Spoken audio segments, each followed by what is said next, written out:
ఓం మహాగణాధిపతయే నమః. ఓం గురుభ్యో నమః. ఓం శ్రీమాత్రే నమః. పరమేశ్వర స్వరూపమైనటువంటి జ్యోతిష, వాస్తు మరియు ఇతర అనేకమైనటువంటి శాస్త్రములను మనకు అందించినటువంటి మహర్షులకి నమస్కారం. హయగ్రీవ హయగ్రీవ హయగ్రీవేతియో వదేత్తస్య నిస్సరతే వాణి జనుకన్యా ప్రవాహవత్. అరుణాం కరుణాతరంగితాక్షీం ధృతపాశాంకుశపుష్పబాణచాపాం అనిమాదిభిరావృతాం మయూకైః అహమిత్యేవ విభావయే భవానీం. శ్రీమాత్రే నమః.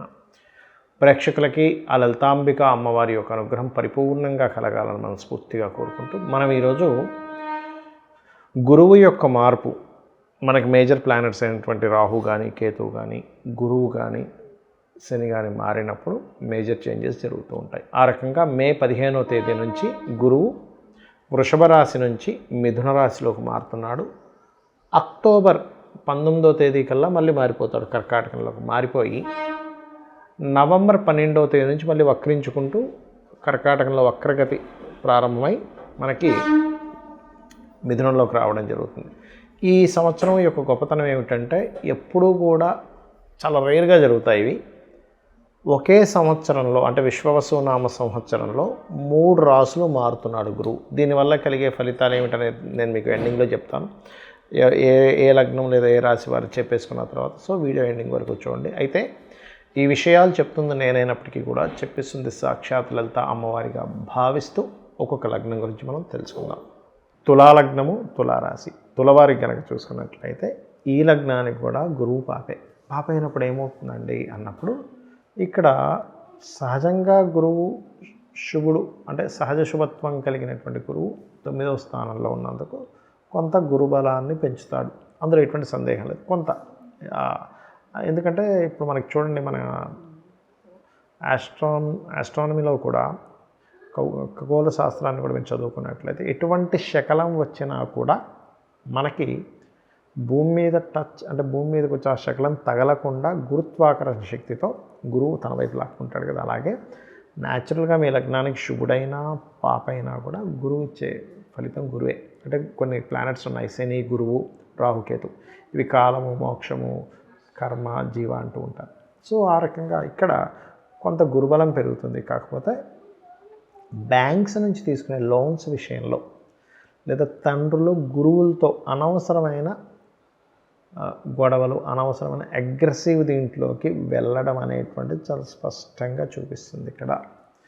ఇక మరొక విషయం ఏంటంటే ఈ 3, 6 అధిపతి కూడా అయ్యాడు కాబట్టి గతంలో మీకు ఏవైతే కొన్ని డిస్ప్యూట్స్ ఉన్నాయో అవన్నీ కొంత క్లియర్ అవ్వడానికి కూడా ఈ 9వ స్థానంలో ఉండే గురువు యోగిస్తాడు. యోగించడం కాదు, కాకపోతే ఇక్కడ ఈ 9వ స్థానంలో ఉండే గురువు 3వ స్థానాన్ని అదేవిధంగా 5వ స్థానాన్ని కూడా చూస్తాడు. కాబట్టి కొంతమందికి ఉపనయనం చేయించుకోవడానికి ఇది కరెక్ట్ టైం అని అడుగుతూ ఉంటారు. ఎప్పుడైనా గురుబలం ఉన్నప్పుడు that is the perfect time.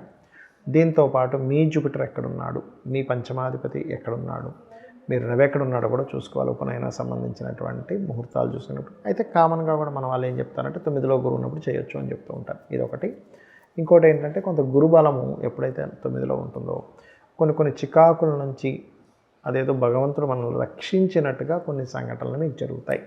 ఇక మీరు చేయవలసిన దేవతారాధన కాళికా అమ్మవారి యొక్క ఆరాధన చేయండి, అన్ని విధాలు బాగుంటుంది. చాలామంది అడుగుతున్నారు, ఏమండి ఈ సంవత్సరం గురువు అతిచారంలో ఉన్నాడు కదా, అంటే సంవత్సరం పాటు ఒక రాశిలో ఉండవలసినటువంటి గురువు ఒకే సంవత్సరంలో 3 రాశులు మారుతున్నాడు. గురువుని మనకి ఆస్ట్రాలజీలో జీవుడుగా చెప్తారంటే ప్రజలు, జీవులు, జీవంలో ఉన్నటువంటి ప్రతిదీ కూడా గురువే, జీవకారకుడు. అందుకే మనకు చూడండి కరోనా వచ్చినప్పుడు కూడా మీరు అప్పుడున్న ప్లానటరీ పొజిషన్స్ని కనుక గమనించినట్లయితే శని, గురువులు కలిసి మకరంలో ఉన్నారు. జీవకారకుడైన గురువు నీచబడి శనితో కలిసి ఉండడం వల్ల దానికి ప్రామాణికమైన ఒక శ్లోకం కూడా మనం అప్పట్లో చెప్పుకున్నాము, ఎందుకు ఇటువంటి విపత్తులు వచ్చాయనేట్టు. అయితే మరి ఈసారి అలాంటి రోగాలు ఏమైనా వస్తాయా అంటే రోగం అనేటువంటిది రాదు అనేటువంటిది మనం ఆల్రెడీ 40 రోజుల క్రితమే చెప్పుకున్నాం. ఇది విశ్వవసునామ సంవత్సరం ప్రారంభంలోనే. కాకపోతే యుద్ధాలు లాంటివి వస్తాయి, కొంచెం జల సంబంధించిన యుద్ధాలు ఎక్కువగా వస్తాయి అని చెప్పుకున్నాం. అయితే ఈ జల సంబంధించిన యుద్ధాలతో పాటు జల రాసుల్లో ఈ కుజుడు, శని ఉన్నారు కాబట్టి జలంలో ఉండేటువంటి కొన్ని జీవరాశులకి చాలా ఇబ్బంది కలగనుంది. జల యుద్ధాల మూలంగా కావచ్చు, అణుబాంబు పేలడం వల్ల కావచ్చు, జలంలో ఉండేటువంటివి చాలా మటుకు ఇబ్బంది అవుతుంది. అదేవిధంగా గురువు ఎప్పుడైతే 3 రాసులు మారుతున్నాడో, అంటే వృషభం నుంచి మళ్ళీ మిథునం నుంచి మళ్ళీ కర్కాటకం, మళ్ళీ వెనక్కి రావడం అంటే ఏమిటి, జీవుల యొక్క మార్పుల్ని చూపిస్తుంది. అంటే ఒక ఈ యుద్ధ సంబంధించినటువంటి ప్రభావం వల్ల ఉన్నటువంటి ప్రజలు ఇక్కడ కాదు, ఇక్కడ నుంచి ఇంకో దగ్గరికి వెళ్తే మనం సేఫ్గా ఉంటామేమో అనేటువంటి దాన్ని ఒక సేఫ్ జోన్లోకి వెళ్ళడం, అలా కాదని కొంత సముద్ర తీర ప్రాంతాల వైపు ఉండేటువంటి వారు, ముఖ్యంగా మనకి పాకిస్తాన్కి సరిహద్దుల్లో ఉండేటువంటి వారు, ఢిల్లీ లాంటి ప్రాంతాల్లో ఉండేటువంటి వారు, లేదా ఇటువైపు అంటే మన ఇండియాకి ఇరువైపులా ఉండేటువంటి తూర్పు పడమర వైపుల్లో ఉండేటువంటి సముద్ర తీర ప్రాంతం అంటే వైజాగ్, లేనట్లయితే వెస్ట్ బెంగాల్ కావచ్చు, అదేవిధంగా మనకి ఒరిస్సా కావచ్చు, ఇటువైపు రాజస్థాన్, ఇటువైపు ఉండేటువంటి వారు కాస్త పరుగులు తీయాల్సిన పరిస్థితి వస్తుంది అనేటువంటి చూపిస్తుంది. అంటే వాళ్ళ సేఫ్ కోసం, ఇదేదో ఎవరినో భయపెట్టడానికి కాదు, గుర్తుపెట్టుకోండి. ఇదంతా ఎందుకు చెప్తున్నానంటే జూపిటర్ ఇలా 3 రాసులు మారినప్పుడు అయితే మన దేశం కంటే కూడా ఇతర దేశాల వాళ్ళకి చాలా ఎక్కువగా ఉంటుంది ఇబ్బంది. అంటే పాకిస్తాన్ మన శత్రు దేశానికి చాలా ప్రమాదం కానివ్వండి, చాలా ఇబ్బందికరమైన వాతావరణం అనేటువంటిది వాళ్ళు చూస్తారు. ఆ దేశం వాళ్ళు ఎక్కువగా పరుగులు తీయాల్సి వస్తుంది మన దేశంలో ఉండే వాళ్ళకంటే. మన వాళ్ళు ఏంటంటే కొంచెం సేఫ్ దీనికోసం వెళ్ళవలసి వస్తుంది. అటువంటి పరిస్థితి నెలకొననుంది అనేటువంటిది మనం ఒక 45 రోజుల క్రితమే పాత వీడియోలో కనుక చూసుకుంటే ఈ జల సంబంధించిన యుద్ధాలు వస్తాయి, జలరాశిలో కుజుడున్నాడు అనేది చెప్పుకున్నాం. అప్పటికి ఇంకా అసలు విశ్వవసునామ సంవత్సరం కూడా ప్రారంభం కాలేదు.